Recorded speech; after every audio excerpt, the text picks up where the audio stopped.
Republic Act 11232 or the Revised Corporation Code was signed into law on the 20th of February 2019. It has introduced significant changes to Batas Pambansa 68 or what is now known as the Old Corporation Code.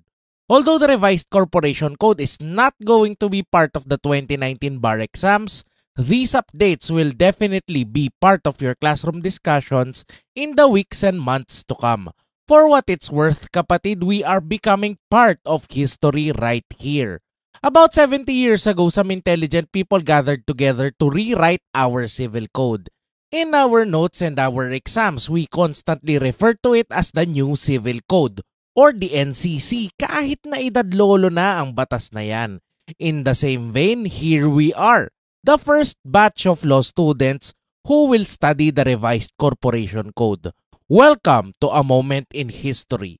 Here are the changes and innovations under the Revised Corporation Code. Coming right up, this episode is brought to you by the Lex in Motion merch store, where the perks and perils of being a law student through graphic tees and statement shirts help us help others more now and in the future. Even better, make a direct donation to the charities we support. Both links in the description below. Hi, my name is Lex and welcome to Lex in Motion. In this channel, I'll be helping you build your competence, confidence, and capability in law school. Start today by hitting the subscribe button below. New episodes are posted every Friday. Kahit may sakit ako. Attorney Nico B. Valderrama classifies the revisions under the Revised Corporation Code into two parts. In his paper, he notes that the new law gives us changes or the refinements and amendments in the existing law. The second part includes the innovations or rules which are not found under the old code and have been introduced first by the Revised Corporation Code.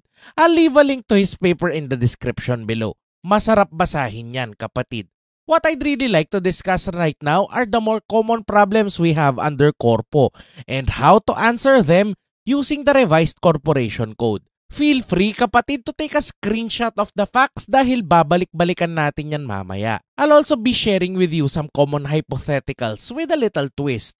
Feel free to pause the video and just answer in the comments below. This is a safe space, kapatid, kasi gusto ko may mapulot ka.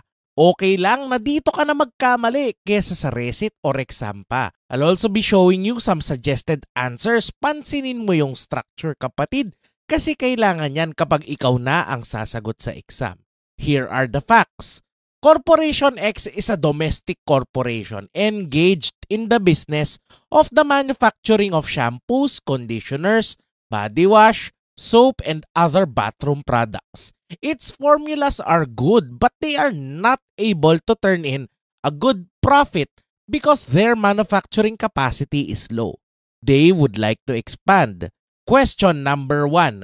Ana Banana and Associates, a partnership engaged in the business of fruits and fruit extracts, would like to help them. They would like to form a corporation with Corporation X, where the new corporation will sell and develop bathroom products based on the fruit extracts that the partnership currently makes. Is the new corporation procedurally tenable under the Revised Corporation Code? Follow up, would your answer be the same if the company were Ana Banana Incorporated? The answer, yes, the new corporation is procedurally tenable under the Revised Corporation Code because of the express provision of Section 10.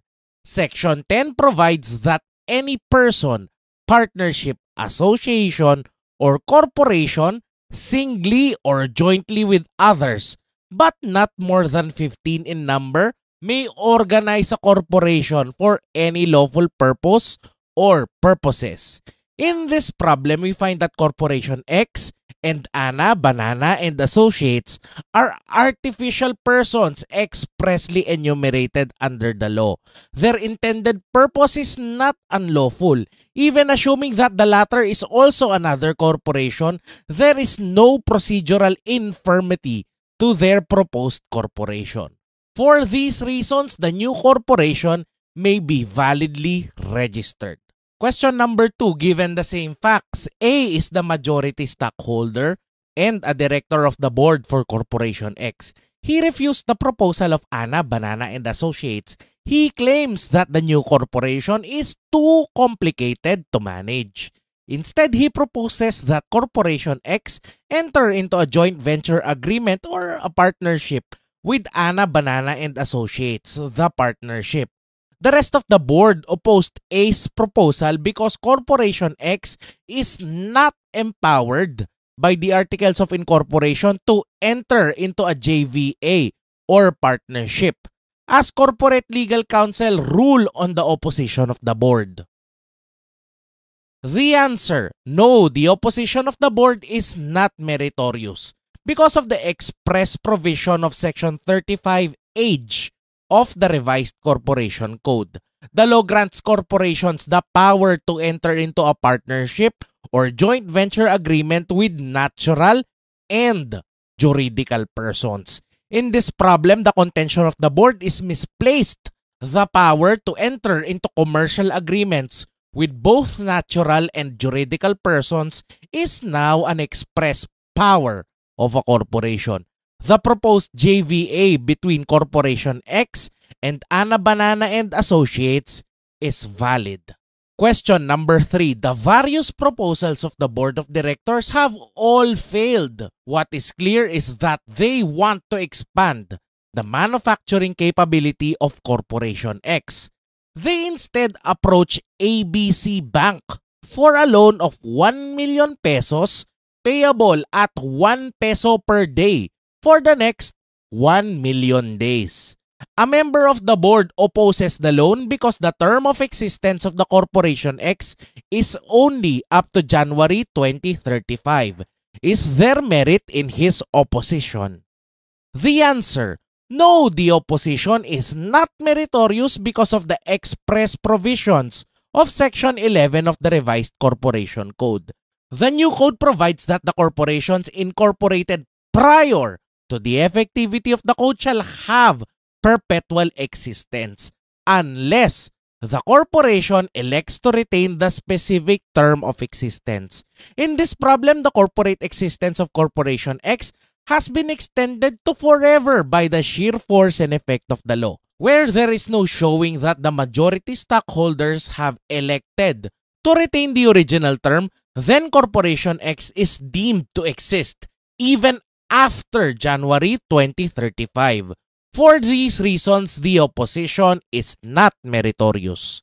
Next question. Z is a stockholder of Corporation X. She had a brilliant idea to help expand the corporation and she intended to present the same during the next regular stockholders meeting.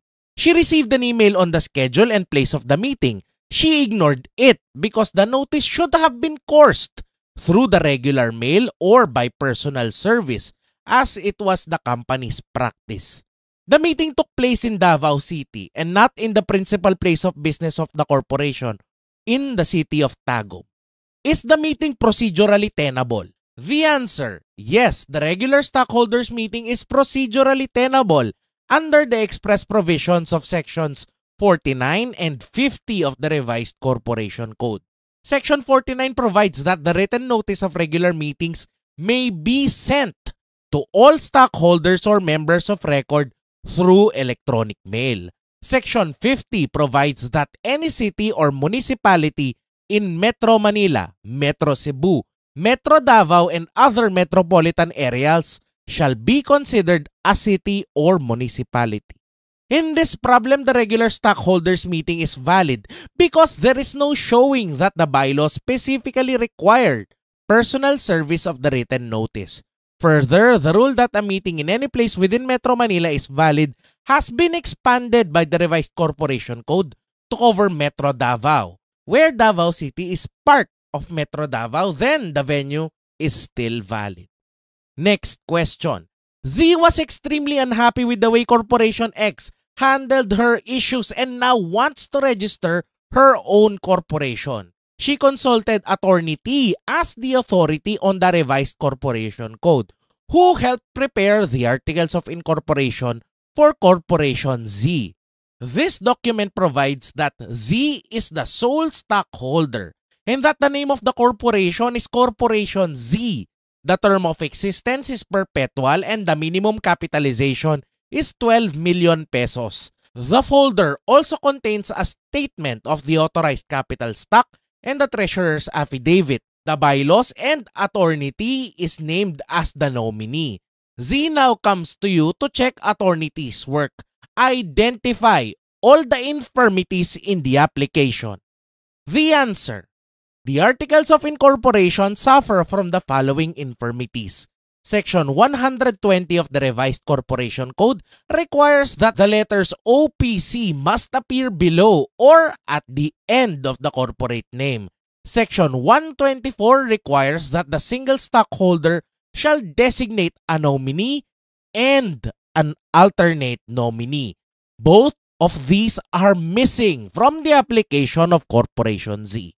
The perpetual existence of the corporation need not be written because it is provided for by the code. The Revised Corporation Code imposes no minimum capitalization for a one-person corporation, indicating the capitalization will drastically increase Z's filing fees. The treasurer's affidavit and the bylaws are not defects but mere superfluities under sections 117 and 122 of the Revised Corporation Code. A few announcements, kapatid, before we close this episode. Salamat kapatid sa pagdarasal mo para sa aking kalusugan. And I hope to be able to get some rest in the weeks to come. Next Friday is Good Friday. At alam ko kapatid, nasa bakasyon ka o nagninilay sa panahon ng Kwaresma.